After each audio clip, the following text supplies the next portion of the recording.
Welcome back to good healthy morning. اور اب ہم بات کریں گے لو امیونٹی پہ, پر اس سے پہلے میں پول کا سوال رپیٹ کر دوں. ہمارے پول کا سوال ہے جو کہ آپ لوگ ڈفرینٹ ویوز دے رہے ہیں, جو کہ مجھے اچھا لگ رہا ہے. آج آپ لوگ ہر ایک اپنا ایک پوائنٹ آف ویو ہے اس چیز کے اوپر. آپ لوگوں کے پوائنٹ آف ویو بہت امپورٹنٹ ہے. اور ہمارا سوال ہے کہ آپ لوگوں کو لگتا ہے کہ مہندی کی رسم ہونی چاہیے, ہاں یا نہیں؟ کیا وہ ہمیں ریپرزینٹ کرتی ہے؟ جو اس میں ہو رہا ہوتا ہے وہ صحیح ہے, ہاں یا نہیں؟ میں آپ جواب دے رہے ہیں. اور ہمارے ساتھ اس وقت دو ڈاکٹر صاحب موجود ہیں. سب سے پہلے تو ہمارے پاس موجود ہیں کلینکل سائیکالوجسٹ, اینڈ ہمارے پاس آن اینڈ آف آتی رہتی ہے, ڈی ایچ اے کلینکس میں پریکٹس کرتی ہیں, ڈاکٹر سارہ خان. السلام علیکم ڈاکٹر. وعلیکم السلام. کیسی ہیں آپ؟ Looking very nice. I like this color on you. Thank you so much. You look the same. I look the same. Good. That. اچھا جی, ڈاکٹر سارہ کے ساتھ موجود ہیں پروفیسر بھی ہیں اینڈ چیئرمین بھی ہیں of family medicine, Zia Uddin medical university hospital میں ہوتے ہیں, ڈاکٹر جاوید عثمان. السلام علیکم ڈاکٹر صاحب. السلام علیکم. کیسے ہیں آپ؟ Fine, thank you. اتنے ہیوی ٹائٹلز ہیں آپ کے سر پہ, اسٹریس نہیں ہوتا آپ کو؟ اسٹریس ریلیونگ ہم ان سے سیکھیں گے آج. صحیح. اچھا, اس سے پہلے کہ ہم لو امیونٹی پہ بات کریں جی, پہلے ہم باری باری نا ان دونوں سے سوال کرتے ہیں. جی سارہ, مہندی کی رسم کے بارے میں آپ کیا کہتی ہیں, ہونی چاہیے؟ Why do we need to be so, steadfast over one thing? جس کو اچھی لگتی ہے وہ کرے. جس کو نہیں اچھی. پتہ ہے ہم لوگ کا پوائنٹ آف ویو جو ہے نا, the thing behind that is because everybody is following it. People who cannot even afford it, they're just doing it تاکہ ان کی ریپوٹیشن رہ جائے, اور لوگ ان کی یہ نہ کریں کہ ان لوگوں نے مہندی کا وہ نہیں کیا, تو وہ لونز لے کے بھی کرتے ہیں بیچارے. They just need to prioritize most importantly. اور یہ آپ کی بات صحیح ہے کہ تھوڑا سا میڈیا اینڈ ادروائز تھوڑا سا cautious attitude ہونا چاہیے, لیکن ادروائز کوئی hard and fast I don't think. Yes, if I like doing it I would. If I don't, یا میں نہیں انجوائے کرتی بہت زیادہ ایسے کسی ایونٹ کو, تو مجھے نہیں کرنا چاہیے. So it's just we don't really need to be hard and fast. بس ٹھیک ہے, ڈاکٹر سارہ نے کہہ دیا we don't need to be, but doctor صاحب سے پوچھتے ہیں, ڈاکٹر صاحب آپ اپنی ایج کے ایکسپیرینس سے بتائیے کہ نہیں, میں نے آپ کو یہ نہیں کہا کہ آپ کیا کہتے ہیں؟ میرا خیال ہے مجھے تو اب جو شادی میں ہے سوائے ایک ہی ایونٹ صحیح لگتا ہے, وہ مہندی والا ہی ہوتا ہے. باقی تو اتنا وہ سومبر فیکٹ ہوتا ہے کہ یو ریلی ڈونٹ نو, مطلب کہ سوائے ہم سوٹ پہن کے جا کے کھڑے ہو کے کھانا کھا کر آ جاتے ہیں, نتھنگ ایلس. اینڈ میں سمجھتا ہوں کہ انٹرٹینمنٹ اسٹاف لوگ ہیں ہم لوگ, تو وہ ایک چھوٹا سا انٹرٹینمنٹ اتنا برا نہیں ہے. ہاں یہ چیز ہے کہ جس طریقے سے جو چاہے لوگ کر سکتے ہیں, but I suppose it's a good thing happening. It's a good thing happening. ٹھیک ہے جی, ہم نے دونوں ڈاکٹر صاحب کے پوائنٹ آف ویوز لے لیے. اب ہم بات کریں گے لو امیونٹی پہ. بھائی پہلے امیونٹی ہوتی کیا ہے ڈاکٹر صاحب؟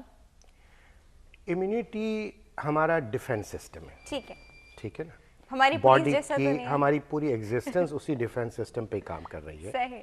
باڈی کا ایک ڈیفینس سسٹم ہوتا ہے جس میں ایک ہمارے سیلس ہوتے ہیں جو بیسیکلی ہمیں زندہ رکھتے ہیں اور ہیلدی رکھتے ہیں. تو دیٹس بیسک, اس کو ہمیں, اور امیون سسٹم ایک ڈیولپ ہوتا ہے جو سرٹن سیلز ہوتے ہیں جس میں باڈی کے سیلز ہیں, ٹی سیلز ہیں, بی سیلز ہیں, یہ سب مل کے ایک سسٹم ہے جس کو ہم امیونولوجیکل سسٹم بھی کہتے ہیں. سرکولیٹری سسٹم اس کا سیپریٹ ہوتا ہے پورا کا پورا, جس کو لیمفوسائٹس اس میں بہت زیادہ ہوتے ہیں جو کہ ہمارا باڈی میں ڈیفینس کر رہے ہوتے ہیں, یعنی فائٹنگ فورس ہے. اور وہ اس کا یعنی ایک بیلنس بہت ضروری ہے. اگر وہ یعنی آؤٹ آف بیلنس ہو جائے, زیادہ ہو جائے, تو بھی بیماریاں ہو سکتی ہیں. اگر کم ہو جائے تو بھی بیماریاں ہو جاتی ہیں. تو جو لو امیونٹی کی جب آپ بات کر رہے ہیں تو وہ بہت سارے فیکٹرز ہیں جس میں یہ ہوتا ہے کہ یہی ڈیفینس سسٹم آپ کا ویک ہو جاتا ہے. تو یہ وہ فائٹنگ فورس کی ویکنیس ہو جاتی ہے. تو یہ ہوتا ہے کہ پھر ہمارا سروائیول ایٹ اسٹیک ہو جاتا ہے. ایز اے لیونگ آرگینزم ہم ایز سچ پرفارمنس ہی نہیں کر سکتے. اٹس ناٹ کہ جی ہم بیماریاں اپنی جگہ پر ہیں, لیکن یہ بیماری سے ہٹ کے ایک چیز ہے. یہ بیماری بھی ہے, یہ بیماری بھی ہے, بیماری ہے, لیکن یہ ہوتا ہے کہ بیماریوں بہت ساری کی وجہ سے بھی ہوتی ہے, بیماری کی وجہ سے بھی. تو یہ ایک بہت کمپلیکس سسٹم ہے باڈی کا جس کو جو آپ کو ہیلدی رکھنے میں مدد دیتا ہے اور سروائیول کی بھی مدد دیتا ہے. سر یہ کیا بچے میں کہاں سے آتی ہے امیونٹی؟ بچوں میں ہوتی ہے immunity when they're born؟ Immunity ہوتی ہے، یہی سیلز ہوتے ہیں، لیکن ہاں آپ کی 2 ایجز میں امیونٹی جو ہوتی ہے وہ ذرا سی کم ہوتی ہے. آپ کی جو بچے ہوتے ہیں اس میں کم ہوتی ہے، ینگر ایج جو چھوٹے بالکل انفینسی ہے اس میں امیونٹی کم ہوتی ہے. پھر ایج کے ساتھ ساتھ بھی کم ہو رہی ہوتی ہے. تو یہ ہوتا ہے کہ جیسے جیسے آپ کی ایج بڑھتی ہے تو اولڈر ایج 6 منتھ تک بچے میں خود امیونٹی پروڈیوس شاید نہیں ہوئی ایک تو ہوتی، مدر سے جو ہوتی ہے ٹرانسفر ہوتی ہے امیونٹی، تو اس کے بعد پھر یہ ہوتا ہے کہ وہ اپنی ڈیولپمنٹ ہوتی ہے اس کی، جو کہ وہ پھر فردر آن لائف میں چلتی رہتی ہے. اور پھر یہی ہوتا ہے کہ جب اولڈ ایج آتی ہے تو پھر یہی امیونٹی دوبارہ جو ہے تو ایک نیچرل طور پہ بھی کم ہونی شروع ہو جاتی ہے. تو اس طریقے سے ہاں، تو اسی لیے جو کہتے ہیں کہ 2 اسپیکٹرم آف ایج جو ہوتے ہیں جس میں بیماریاں زیادہ ہوتی ہیں، ایک بالکل ینگ میں بیماری زیادہ ہو رہی ہے اور ایک اولڈ ایج میں ہو جاتی ہیں. یہ جو امیونٹی کے ساتھ ریلیٹڈ بیماریاں ہوتی ہیں یہ ذرا اب اسپیکٹرم بہت زیادہ بڑھتے جا رہے ہیں سارے کنڈیشنز کے. اسی لیے یہ ہوتا ہے کہ بچپن میں آپ امیونائزیشن کرتے ہیں، وہ بھی امیونٹی کا تعلق ہے اس سے. یہ جو آپ ویکسین لگواتے ہیں بچوں کو جو آپ کے پیدائش سے شروع ہو جاتی ہیں، تو یہ آپ کی امیونٹی کو ایڈریس کر رہی ہوتی ہیں ٹو سرٹن. یعنی ہم ویکسین جب لگا رہے ہوتے ہیں، میزلس کی ہے، ڈپتھیریا کی ہے، ٹیٹنس کی ہے، ٹھیک ہے نا، ٹی بی کی ویکسینز ہیں، تو یہ ساری ویکسینز جو ہوتی ہیں یہ آپ کی امیونٹی کو سسٹین کر رہی ہوتی ہیں اور یہ امیونٹی کو سالیڈیفائی کر رہی ہوتی ہیں اگینسٹ دیز ڈیزیزز جس کو ہم انفیکشس ڈیزیزز کہتے تھے. ٹھیک ہے. اسی طریقے سے پھر کیا ہوتا ہے کہ جب اولڈ ایج آتی ہے تو پھر دوسری کنڈیشنز ہوتی ہیں، اب نمونیا وغیرہ ہونے شروع ہو جاتے ہیں جس میں ان کی ڈیتھ ہوتی ہے. تو وہاں بھی آپ امیونٹی کو تھوڑا سا جو ہوتا ہے نا، جیسے نیموکوکل ویکسینز ہیں، اب ہم کہتے ہیں کہ جی 60 ایئرس کے اوپر جو ہے نیموکوکل ویکسین لگنی چاہیے. اچھا جی ہاں 60 ایئرس کے بعد.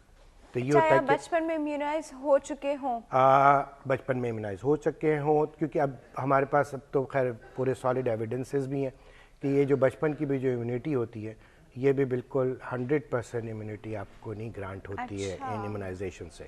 تو یہ ہوتا ہے کہ سرٹن جیسے میزلز ہیں، میزلز کی ریکوائرمنٹ یہ ہے کہ جب آپ اسکول گوئنگ ایج پہ آئیں تو لگنے کی ضرورت ہوتی ہے، کالج گوئنگ ایج پہ آتے ہیں تو لگنے کی ضرورت ہوتی ہے. اور اب ریسنٹ جیسے آؤٹ بریکس یورپ میں ہوئے ہیں کہ سڈنلی میزلس کے آؤٹ بریکس وہاں کامن ہو گئے ہیں کافی. کیوں ہیں یہ بھی ہمارے سمجھ میں نہیں آ رہا ہے، لیکن بہت ساری چیزیں ایسی آ رہی ہیں. مطلب ایم ایم آر لگا لیں سب لوگ. ایم ایم آر ریکمنڈیشنز ہوتی ہیں، ایم ایم آر کی بچپن میں بھی ریکمنڈیشنز ہیں اور اس وقت جب کالج میں انٹری ہوتی ہے اس وقت بھی ایم ایم آر ہے. تو اگر آپ دیکھیں گے کہ کچھ لوگ بڑے بیفل ہو جاتے ہیں کہ جب وہ اپنے بچے کو یونیورسٹی میں داخل کرانے جاتے ہیں تو وہاں اتنے سارے ویکسینز انہوں نے لکھی ہوتی ہیں اور وہ سمجھتے ہیں کہ یہ، کیونکہ لوگ سمجھتے ہیں کہ یہ ویکسین صرف بچوں کو ہی لگانی ہے اور وہ چھوٹے بچوں کو لگانی ہے، بڑے بچوں کو یا بڑے لوگوں کو ضرورت نہیں ہوتی ہے. اور جب ان کے پاس میں وہ ایک فارم آتا ہے، ان کو یونیورسٹی، موسٹلی یونیورسٹیز جتنی بھی ہیں ورلڈ کلاس ریناؤنڈ یونیورسٹیز ہیں، ان سب کی جو ہوتی ہے ضرورت ہوتی ہے کہ وہ امیونائزڈ ہوں، اس میں ایم ایم آر بھی ہوتا ہے اور ساری چیزیں ہوتی ہیں. اوکے اچھا سر، ایک کال موجود ہے جی، اٹینڈ کرتے ہیں. السلام علیکم. السلام علیکم رافعہ، کیا حال ہے آپ کا؟ ٹھیک ٹھاک، گڈ ہیلدی مارننگ. کون بات کر رہے ہیں؟ میں مسز جاوید بول رہی ہوں. جی مسز جاوید، کیسی ہیں آپ؟ آپ کے ٹی وی سیٹ کا والیوم بہت لاؤڈ ہے. ہاں وہ میں نے اب آف کیا تو صحیح ہو گیا. ہاں جی. آج ڈاکٹر صاحب نے بلایا، میں نے پتہ کرنا تھا کہ یہ جو لوگ تھائرائڈ کے آپریشن کراتے ہیں ان کی وائس پہ کیوں اثر آ جاتا ہے اتنا کہ ہیوی بھی ہو جاتی ہے اور خراب بھی ہونے لگتی ہے. اور دوسرا کوشچن کا بھی آنسر دے دیتی ہوں کہ جیسے عرب میں یا پختونخوا میں اوپٹن مہندی کا رواج کوئی نہیں ہے، اس طرح یہاں بھی اگر کم ہو جائے تو یہ ہیکٹک بھی ہوتا ہے بوڑھے لوگوں کے لیے، جوانوں کے لیے بھی ہوتا ہے، انہوں نے پڑھنا ہوتا ہے. تو 4 فنکشنز یہ ہوتے تو بہت اوور ہے. لیکن یہ انفارچونیٹلی ہمارے ملک سے ایک چیز خود سے تو نہیں نا بندہ کر سکتا، اگر ایک کرے دوسرا نہ کرے تو کافی لوگ ریزن کچھ اور سمجھتے ہیں. تو جیسے وہ کچھ لیڈیز اس دن درس میں کہہ رہی تھی ابایا مست تو نہیں ہے لیکن جس کی مرضی، یہ بھی نہیں بیچاری کر سکتی، چاہے تو ابایا بھی مست کر دیں، سمپلسٹی بھی مست کر دیں، تو پھر کسی کو آرگومنٹس کی ضرورت ہی نہیں ہوتی کہ ہم کیوں ایسے کر رہے ہیں تو ہم کیوں ایسے کریں. اور پھر اتنا تو کوئی بھی نیک نہیں ہوتا کہ وہ اپنی مرضی سے اپنی لائف چلائیے. تو